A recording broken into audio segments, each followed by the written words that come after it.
Halo, perkenalkan nama saya Bayaki Akil Putra Sularto. Saya mewakili teman-teman saya, Ardian Dwi Kurnia, Riana Faiza, dan Gibran Asar Pangestu untuk menjelaskan budaya organisasi. Nah, jadi dalam suatu organisasi itu, organisasi bagaikan bangunan, dan budaya ini bagaikan fondasi. Jika fondasinya tidak cukup bagus, maka bangunannya tidak bertahan secara kokoh. Maka dari itu, budaya itu sangat penting dalam sebuah organisasi. Nah, budaya organisasi itu apa sih? Budaya organisasi itu adalah sebuah hakikat yang mengarah pada perilaku yang dianggap tepat, mengikat, dan memotivasi setiap individu yang ada di dalam sebuah organisasi dan mengarahkan pada upaya pencarian masalah dalam situasi yang ambigu. Nah, kemudian terdapat juga penjelasan dari Robbins dan Coulter mengenai budaya organisasi. Mereka mengatakan jika budaya adalah sebuah sistem atau pola, simbol, ritual, mitos, dan praktek yang terus berjalan dan berlanjut mengarahkan orang untuk berperilaku dan mencari upaya dalam sebuah masalah. Nah, dalam budaya organisasi ini terdapat definisi culture dan climate. Organisasi climate artinya adalah apa yang didasar dan apa yang diamati tentang bagaimana organisasi menjalankan fungsinya. Sedangkan organisasi culture itu lebih ke pengertian yang mendalam, yaitu merupakan sebab utama bagaimana terciptanya gaya operasional organisasi. Kemudian Susanto pada tahun 1997 mengatakan bahwa budaya organisasi dapat dihidupkan pertama kali melalui seleksi, yaitu mendapatkan anggota yang setidak-tidaknya itu cocok dengan budaya organisasi yang ada, sehingga bisa hidup berdampingan dan juga bisa membangun budaya organisasi yang ada, sehingga bangunan yang tersebut kokoh bisa lebih kokoh lagi karena kecocokan antara anggota dan juga budaya organisasi yang ada. Keuntungan yang dapat diperoleh sebuah organisasi yang memiliki culture adalah dapat menemukan etika kerja, adanya arah untuk berkembang, meningkatkan produktivitas dan kreativitas. Kemudian secara etimologis, budaya organisasi yang terdiri dari dua kata, budaya dan organisasi, yang masing-masing memiliki makna. Budaya adalah sebuah set nilai penuntun kerja, kepercayaan akan suatu hal, pengertian dan cara berpikir yang dipertemukan oleh para anggota organisasi dan diterima oleh anggota baru. Sedangkan organisasi adalah suatu sistem yang mapan dari sekumpulan orang yang bekerja sama untuk mencapai tujuan bersama. Tujuan budaya itu untuk melengkapi para anggota dan rasa atau lebih ke identitas organisasi dan menimbulkan komitmen terhadap nilai yang dianut organisasi. Dengan demikian, budaya organisasi merupakan penerapan nilai dalam suatu masyarakat yang terkait dan bekerja di bawah naungan organisasi. Nah, sederhananya itu, budaya organisasi ini dibentuk dan dipertahankan dari berbagai hal.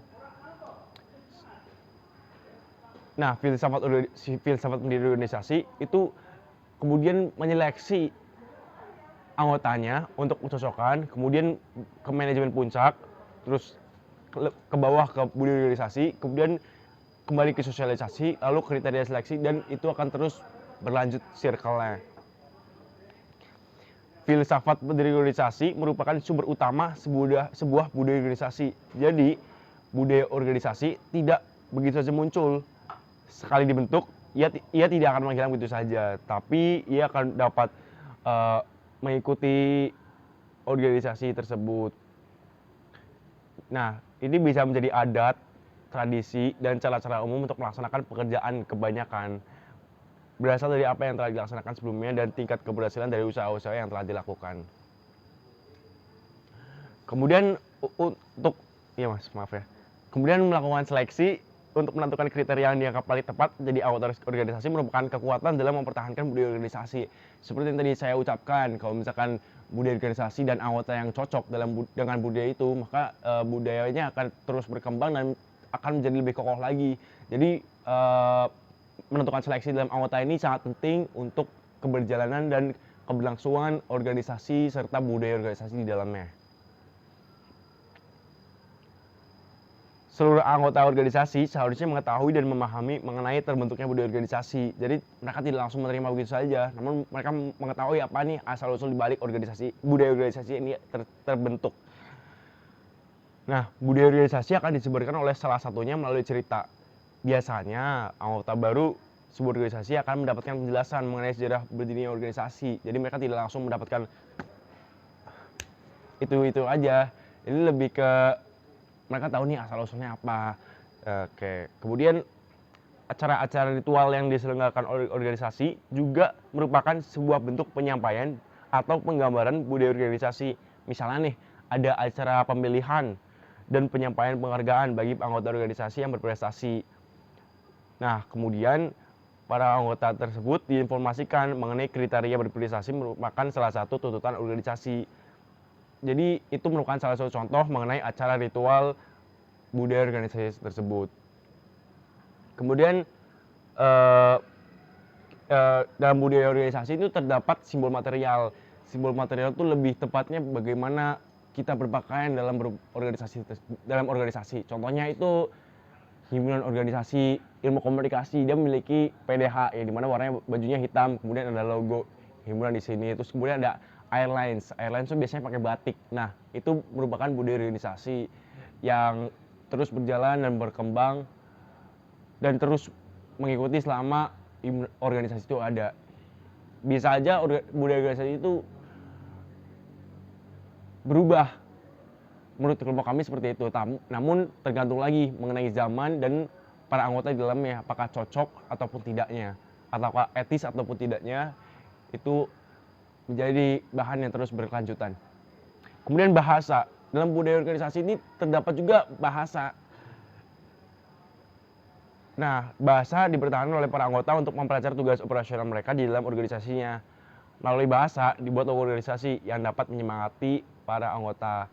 Di samping itu, logo ini juga dapat mendekatkan organisasi dengan para pelanggan, customers, ataupun rakyat umum. Jadi logo ini berarti sebagai icon lah untuk mendekatkan juga, dan juga banyak arti dalam logo tersebut.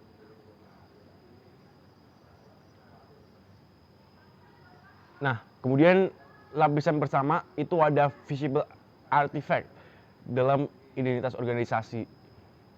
Nah, lapisan ini hadir mewakili nilai-nilai yang lebih dalam dari para anggota organisasi. Lapisan kedua ada visible artifact. Nah, ini yang sesungguhnya disebut budaya. Kemudian kedua ini terdiri atas nilai-nilai pokok, filosofi, asumsi, kepercayaan, dan proses berpikir suatu organisasi. Itu adalah lapisan dalam budaya organisasi. Kemudian ada karakteristik utama budaya organisasi juga perlu dipahami sebagai landasan untuk mengerti kepribadian suatu organisasi. Nomor 1, ada inisiatif individual, ada tingkat tanggung jawab, kebebasan, dependensi, dan lain-lain. Kemudian ada toleransi terhadap tindakan beresiko. Ya, jika anggotanya melakukan hal yang beresiko, agresif, inovatif, itu lebih ke anjuran dari aturan organisasi tersebut untuk melakukan mengambil resiko, agresif, inovatif. Kemudian ada arah, menciptakan dengan jelas sasaran dengan harapan mengenai prestasi. Integrasi, bagaimana cara bekerja terkoordinasi. Dukungan dari manajemen, pasti dong organisasi harus didukung. Jika misalkan tidak ada yang mendukung, itu lebih ke bagaimana itu akan berjalan dengan lancar dan penuh dukungan dan penuh semangat, motivasi. Kemudian ada kontrol. Peraturan dan pengawasan digunakan untuk mengawasi dan mengendalikan perilaku anggota. Kemudian tadi ada identitas yang sebagaimana saya tadi sudah jelaskan. Kemudian ada sistem imbalan. Imbalan itu bisa berupa penghargaan prestasi, sikap pilih kasih, dan sebagainya. Kemudian ada toleransi terhadap konflik. Sejauh mana para anggota didorong untuk mengemukakan konflik dan kritik secara terbuka. Kemudian ada pola-pola komunikasi. Sejauh mana organisasi dibatasi oleh hierarki kewenangan yang formal. Banyak definisi yang dikemukakan, baik para ahli maupun praktisi mengenai budaya organisasi.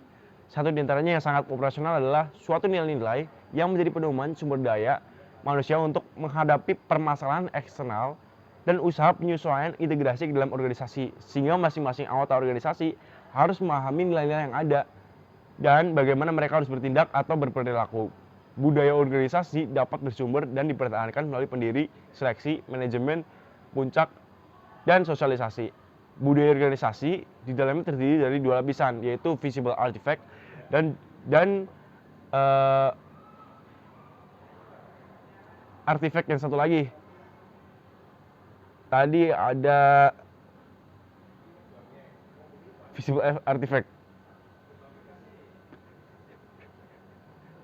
Kemudian budaya itu sendiri perlu disosialisasikan kepada seluruh anggota dan dapat dipelajari dengan cara sederhana dengan mudah, seperti melalui cerita, cara-cara ritual, material, dan bahasa, dan bisa juga melalui praktek atau acara-acara ritual. Nah, kami telah menjelaskan budaya organisasi menurut buku yang sudah diberikan Mas Adi, dan juga beberapa opini yang kami tambahkan untuk lebih ke mengarahkan sudut pandang kami terhadap budaya organisasi ini.